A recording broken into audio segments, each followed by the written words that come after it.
হাজিদের কোরবানির আগে মাথা মুন্ডন করার বিধান জানতে চাই। হজে ইয়ামুন নাহার অর্থাৎ 10 জিলহজ, যেটা ঈদুল আজহার দিন, সেই দিনটাতে হাজী সাহেবরা সকালবেলায় প্রথম কাজ হবে তাদের মুজদালিফা থেকে এসে জামরাতে বড় জামরায় 7টি কঙ্কর নিক্ষেপ করা। এরপর ধারাবাহিকভাবে তাদের দ্বিতীয় কাজ হলো কোরবানি করা। তারপরের কাজ হলো মাথা মুন্ডন করা বা চুল ছোট করা। এই যে জামরাতে পাথর মারার পর কোরবানি, তারপরে মাথা মুন্ডন, এই যে ধারাবাহিকতা, এটা রক্ষা করা একদম ইমামের মতে, ওলামাদের মতে এটি ওয়াজিব। আবার অপর দল ওলামাদের মতে এটা ওয়াজিব না, এটা মুস্তাহাব বা সুন্নাহ। এখন যাদের মতে ওয়াজিব, যেমন ওলামায়ে আহনাফ বা হানাফি মাযহাবের মুফতাবিহি কওল অনুযায়ী এটা ওয়াজিব, ইমাম আবু হানিফার মত অনুযায়ী এটা ওয়াজিব, এবং এটা সতর্কতামূলক মত হিসেবে এটার উপরে হানাফি মাযহাবের ফতোয়া। এখন কথা হলো, বর্তমানে হাজী সাহেবরা নিজেরা জামরাতে পাথর মারার পর কোরবানি করার পথ একরকম বন্ধ বললেই চলে। সৌদি আরবে সরকারিভাবে এটা নিষিদ্ধ।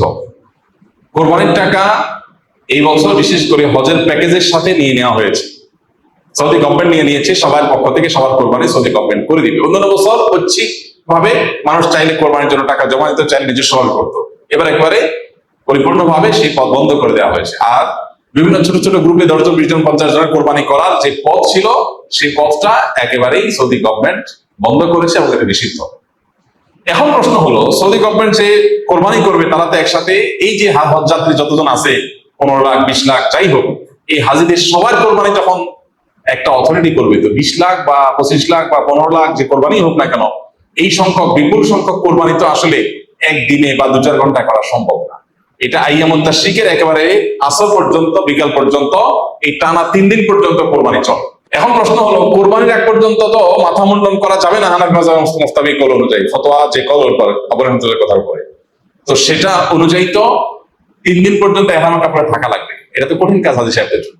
তো এই জন্য ওলামায়ে আহনাফের মধ্য থেকেই দারুল উলুম করাচি, জামিয়া বিন নূর টাউন সহ বড় বড় দারুল ইফতাগুলো ফতোয়া দিয়েছে যে এই বিষয়ে যেহেতু অন্য ইমামদের, ইমাম শাফি রাহিমাহুল্লাহ, ইমাম মালিক রাহিমাহুল্লাহ, এমনকি হানাফি মাযহাবের ইমাম আবু ইউসুফ, ইমাম মুহাম্মদ রাহিমাহুল্লাহ, এই সব জমহুর ইমামদের মতে যেহেতু এই তরতিব বা ধারাবাহিক রক্ষা করা ওয়াজিব না, এই ধারাবাহিকতা রক্ষা করা যেহেতু ওয়াজিব না, মুস্তাহাব, অতএব এটার খেলাফ করলে হজ যাত্রীর কোনো হজে অসুবিধা হবে না, এর জন্য কোনো দম আবশ্যক হবে না।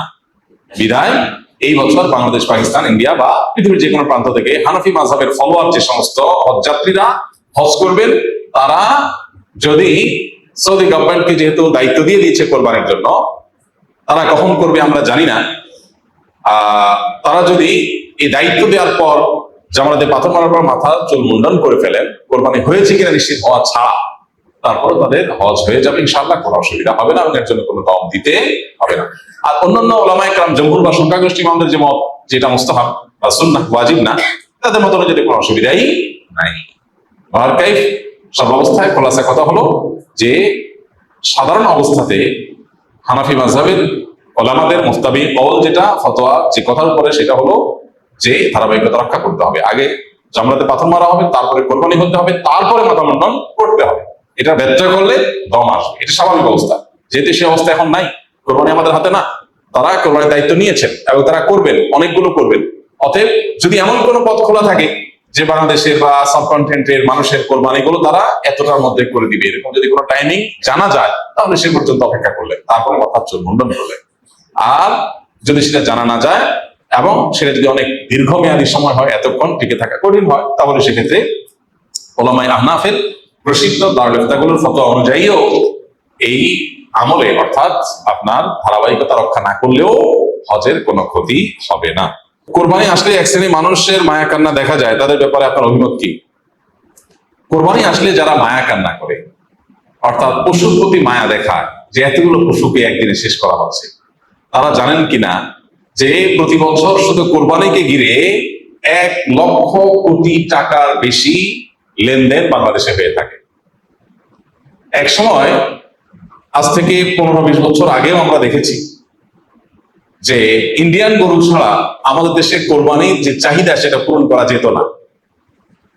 বাজারে ইন্ডিয়ান গরুতে সয়লাভ থাকতো, কিন্তু এখন আলহামদুলিল্লাহ কোরবানিতে এই যে লক্ষ লক্ষ পশু জবাই করা হয়, লক্ষ লক্ষ পশু জবাই করা হয়, এবং শত শত নয়, হাজার হাজার কোটি টাকার যে লেনদেন হয় একটা দেশের অর্থনীতির জন্য, এটা যে কত পজিটিভ এবং গুরুত্বপূর্ণ এবং ইতিবাচক দিক, সেটা বোঝার জন্য অর্থনীতির ছাত্র হওয়ার দরকার নেই। আমরা দেখি যে আমাদের দেশে এখন আমাদের কৃষক ভাইরা বিভিন্ন পর্যায়ে মানুষ গরু ছাগল নিজেরা ব্যক্তিগত প্রচেষ্টায় পুষে খামার করে এই পরিমাণ উৎপাদন বাড়িয়েছে যে এখন আর ইন্ডিয়ান গরুর উপরে আমাদের কোরবানির বাজার নির্ভর করে না।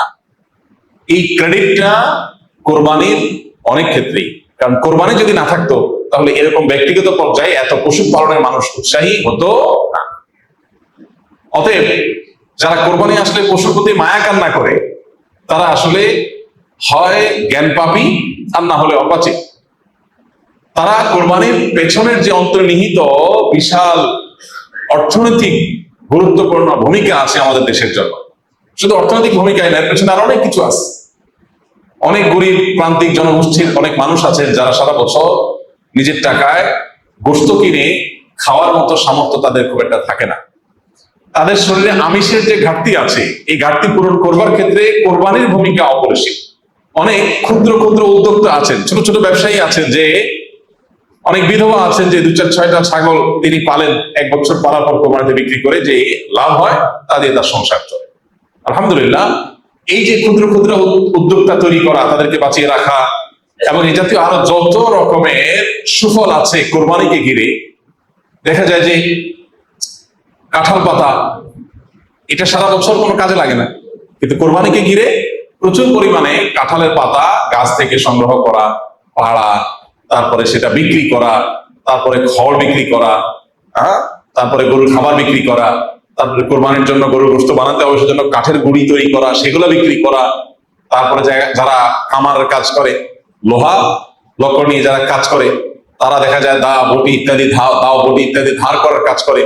এরকম বহু পেশার মানুষ তাদের জীবিকা নির্ভর করে কোরবানির উপরে।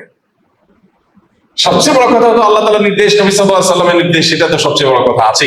এর পাশাপাশি কোরবানির যত আর্থ সামাজিক উপকারিতা আছে সেটার দিকে যদি কেউ একটু চোখ বোলায় তাহলে সেই কোরবানির ব্যাপারে নেতিবাচক কথা বলতে পারে না, হোক সে নাস্তিক, হোক সে অন্য কোনো ধর্মাবলম্বী। কারণ এর প্রত্যক্ষ সুফল আমরা অবগত পাচ্ছি। আর যদি কোনো সুফল প্রত্যক্ষ আমরা নাও বুঝি, তারপর আমাদের এখানে থাকবে একজন মুসলমান এই বিশ্বাস থাকবে আল্লাহ তাআলা রাসূল যে নির্দেশ করেছে তার ভিতরে কল্যাণ আছে, অকল্যাণ নাই। যারা কোরবানি আসলে মায়া কান্না করে, এদেরকে দেখবেন তারা বিফ বার্গার আর চিকেন ফ্রাই অন্যদের চাইতে একটু বেশি খায়। শুধু তাদের মায়া কান্নাটা হয় কখন? কোরবানির সময়। আল্লাহ তাআলা তাদের এই দ্বিচারিতা সম্পর্কে আমাদের সতর্ক হওয়ার তৌফিক দান করুন।